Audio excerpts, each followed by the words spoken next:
So I have another super guest with me here at the NOAA conference in Zurich.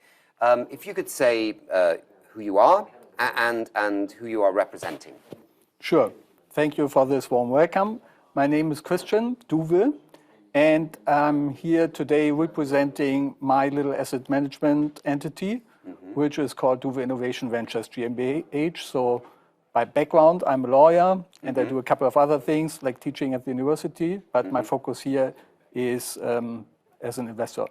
So you're here to basically hear from some of these startups about what they're doing, and interestingly enough here for NOAA, this year they put the word sustainability in the tagline, is how you say them in English. And I think that was a deliberate decision by the chap that runs this, called Marco, to bring sustainability home.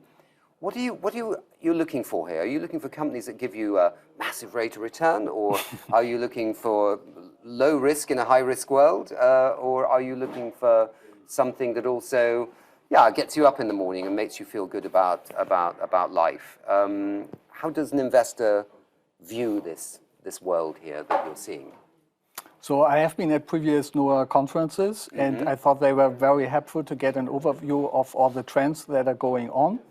And I really appreciate Marco's decision to now totally focus on sustainability, because I also think, like AI, climate change is probably the challenge of this decade. Not even this century, but this decade. I think we need to get our act done during this decade. So for me, the purpose of coming here this time really is to, first of all, get an overview of what's around, and then secondly, to decide for myself, where do I want to focus on? And there are many, of course, very valuable initiatives, which I would love to support all, but I need to focus somewhere in terms of my own energy and in terms of my own resources. So as you already alluded to, it's also important to me to see what resonates most with me. Do you have a family? Do you have children? No. Okay. No. Because some people see the climate change story or the environmental story as like, they see the intergenerational aspect of it. It was interesting, there was an investor here yesterday, or somebody that represents family companies who are also investors. And he was basically talking about the intergenerational aspect of these family businesses. What are they called in Germany? Mittelstand? Or, yes, absolutely. That have been operating for quite a long time, and that they, unlike most investors, because they see the intergenerational side of this, are willing to give startups a little bit of a longer time. I would even look beyond the intergenerational aspect, because on the one hand, companies on average may exist only for 10 years. Our lifespan may be for 80 or maybe 90 years or something like that. But then we are all trustees of this planet. And probably the idea should be to leave it behind better than we found it. And in many respects, that's true. And I think we still have the chance also in our generation to reach this goal.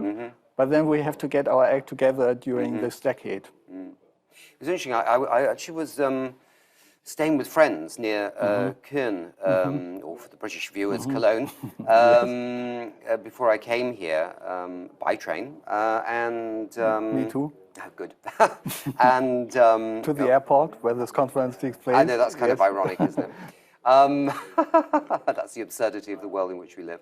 And one of my friends set a question in my head, which I thought was really a difficult one to answer, a deep philosophical question, which was, with 7 billion people on this planet right now, going to at least 10 billion by the middle of the century, the question he posed was, what is the purpose of human beings? Why do we matter? What does it matter?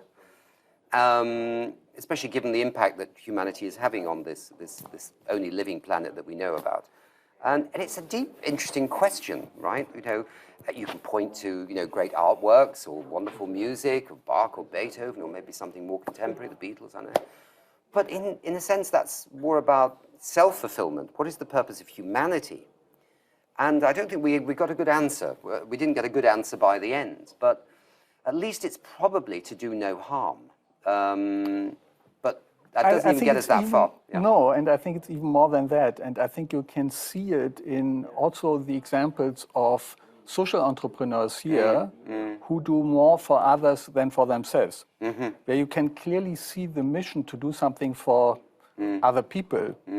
As the motivator Tony Robbins likes to say, the purpose of living is giving. And I think that's what many people who have a philanthropic background really do. And that's the same in families where people support each other, or after huge disasters where you can also see that people like to help. And I think that's also part of our nature. And probably the more we live that, the more fulfilled we will be. It was interesting that the Glasgow in the UN climate conference there, because there was something like 150 big investors with 150 trillion US dollars under asset, all committing to support this transformation.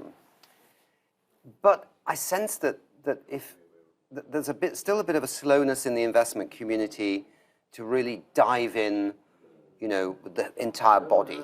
That there's still quite a bit of tiptoeing on the side of the swimming pool, maybe putting their hand in a little bit, but not jumping in. Because if 150 trillion was being spent right now, or assets under management that was investing in a transformation to a green economy, a decarbonized economy, whatever we call it, I think one might see a bit more action. What is your sense as an investor? Is the investment community polarized? Is it still dancing around the edges, but some are going further? What's your perception? There are always several segments in society, and then also, of course, in business and also in the investment community. And frankly, I'm super optimistic that the investor community will get the task done. Yeah. If you follow political discussions, it looks much more difficult. But if you look at particularly these investors like Bill Gates and others who commit huge amounts and lots of energy to their mission, I'm very optimistic. If I follow the news in the business economy part of the business economy news, then that's driving much more energy, and that's making me much more optimistic than if I follow the news in the political section. Yes.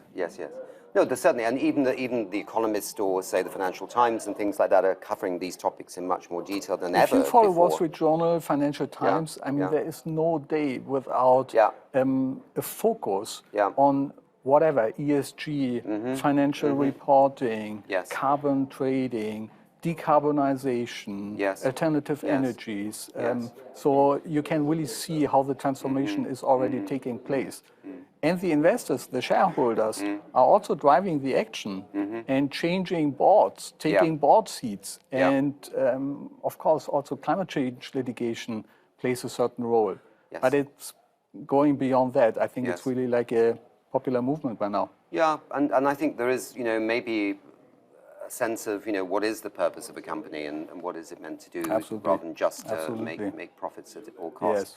It was interesting, we had Lord Nicholas Stern on one of our programs back in April, actually, and the question asked of him was, has the financial system tipped into the greening space, and he said yes. He thought that probably about 2018, it finally tipped. And he pointed also to the way the markets were now operating, how somebody that invested in, say, oil and gas and coal had been getting zero return on their money, whereas those in renewable were getting between, I can't remember what the numbers were, different in the US to Europe and blah, blah, blah, blah.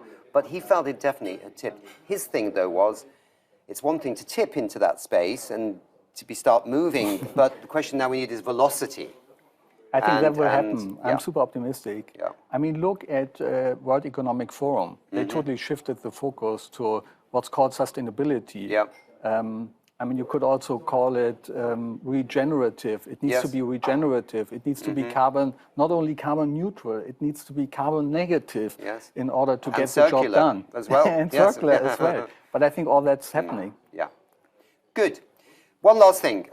Before the UN climate conference in Glasgow, the International Monetary Fund brought out a report on how much governments are subsidizing fossil fuels. And it's trillions of dollars per year. It's not just direct subsidies for exploration or keeping consumer prices low at the petrol pump in, say, the USA, but it's also, they calculated with the International Monetary Fund, they calculated the damage done by fossil fuels, say, to public health, and therefore costs to health systems. So it's a complicated thing, but we thought it was interesting, and so we started counting up. It's 11 million US dollars a minute. So we started counting up in Glasgow on the first day, and we kept the counter running. Oh, no. And there it is. God. Yeah. So that's, since Glasgow, that's 3.5, 4 weeks ago, 599 billion, 465 million. There's no sense. I can't go all that far, but you know, it's a big chunk of money. We're near at 600 billion in just 4 weeks.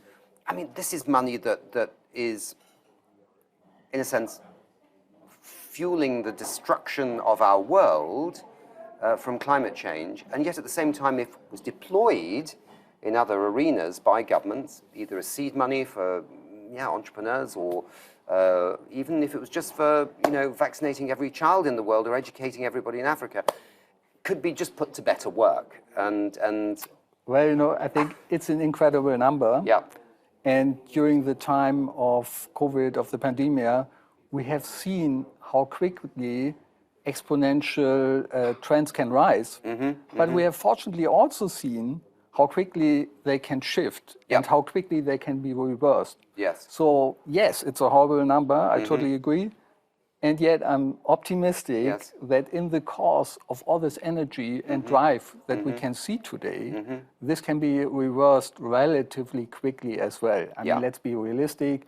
It's also a transition process. It will take some time, but I think the energy is there. Yes. The tipping point has been exceeded, and that makes me quite optimistic. Excellent. Well, thank you so much for being with us. Yeah, I hope you enjoy the last afternoon of NOAA.